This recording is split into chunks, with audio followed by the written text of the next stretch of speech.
ನಿತ್ಯವೂ ತಾನುರಿದು ಲೋಕಕ್ಕೆ ಧರೆಗೆರೆದು ಎಚ್ಚರಿಸೋ ಸೂರ್ಯನಿಗೆ ನಿದ್ದೆ ಇಲ್ಲ. ರಾತ್ರಿಗೆ ತಾನುಳಿದು ತಾಪಕ್ಕೆ ತಂಪೆರೆದು ಸಂಚರಿಸೋ ಚಂದ್ರನಿಗೆ ಸ್ವಂತವಿಲ್ಲ. ಊರಿನ ಗೆಣೆಕಾರ ಊರಿನ ಗೆಣೆಕಾರ ಈ ಹಾಡುಗಾರ ಕಾಪಾಡುತ್ತಾನೆ ಕಡೆಯಾಗುತ್ತಾನೆ.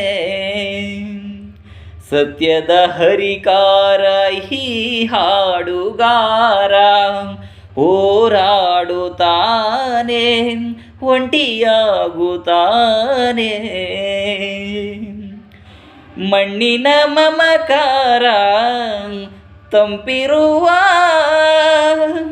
ಮಾನದ ಮಣಿಹಾರ ಹೊಂದಿರುವ ಈ ಭಾವ ಜೀವ ಪ್ರೇಮದ ಹೂಗಾರ ಈ ಹಾಡುಗಾರ ಹೂ ನೀಡುತ್ತಾನೆ ಮುಳ್ಳು ಬೇಡುತ್ತಾನೆ.